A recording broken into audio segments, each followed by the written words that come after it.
bitera agahinda kubona ukuntu isi ibeshywa yabeshywe ikaba iri mu kinyoma. Abantu kagerageza kubabwira ukuri ahubwo bagafata nk'umusazi. Hashize imyaka 7 somye igitabo cyo gutegeka kwa kabiri 28:48. Ariko mbere yo kujya muri gitabo reka tubanze dutekereze. Birakenewe kandi ngombwa kugira ngo tuve mu binyoma twabeshywe kumenya ngo ubwoko bw'Imana ni bande byagenze gute.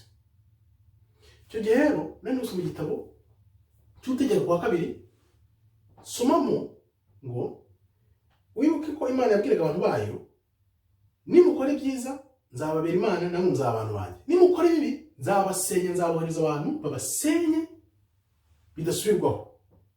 Ndasoma mu gutegeka kwa kabiri 28:48. Imana iri kubwira abantu bayo, umaze kumva ko Imana yabihanangiriza ikibabwira ati muramenye ibyo muzakora byose nimutanyumvira nzabahana kandi bikomeye.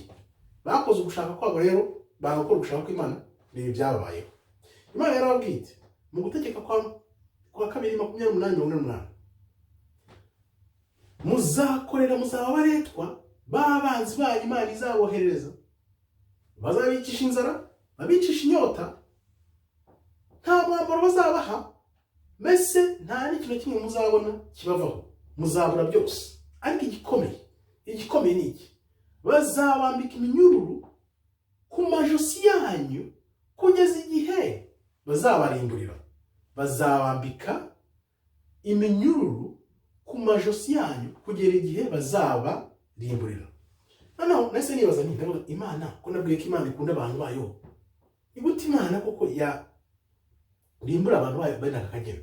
Noneho ndavuga ndeka mfate aya magambo bazabambika iminyururu y'ibyuma ku majosi yanyu, mbishyiramo muri Google ndareba iyo minyururu bavugaga bazabambika ku majosi yabo ni iyihe.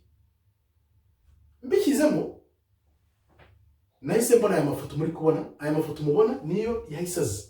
Biragaragara ko neza aya mafoto agaragaza ibyo Imana yavugaga, kuko nabanje gushidikanya navuga naho aba ntabwo bari ubwoko bw'Imana n'abandi. Ndakomeza ndashakisha wapi ndaheba, nza kubona ko abantu bambitswe iminyururu y'ibyuma ku majosi yabo n'abirabura bonyine mu gihe cy'ubucakara. Bivuze ngo burya bucakara buba ni ubuhanuzi bw'Imana bwasozaga nk'uko bisomye hano. Imana iravuga iti nimutanyumvira nzabateza abanzi banyu babamere nabi, babarimbure, babambika iminyururu y'ibyuma ku majosi yanyu.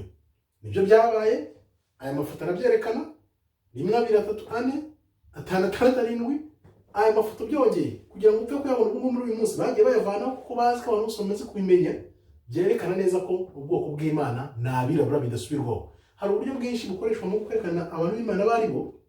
Niyo ufashe umuryango wa Nowa ukava ku bahungu be Shem, Ham na Jafet, uyitumenya ninde uruyu, ninde ukomokaho, uwo Kristo akomokaho ninde, ugatumenya ati ni bande, ugatumenya abantu. Ariko dukoresha uburyo zenguruka ahantu hose ushakisha uwo ushaka kose ureba abantu bageze bambikwa iminyururu y'ibyuma ku majosi yabo nk'uko mu kuva kwa kabiri 28:48 babivuga, umbwira ni bande. Ntabwo ushobora kubona. Ni ukuvuga ngo rero ubwoko bw'Imana nyabwo n'abirabura, kandi igihe kirageze kiri gusora kugira ngo bongere bamenye abari bo, noneho Imana bayihindukire bayisubire ku Mana, none Imana nayo ibagarukire.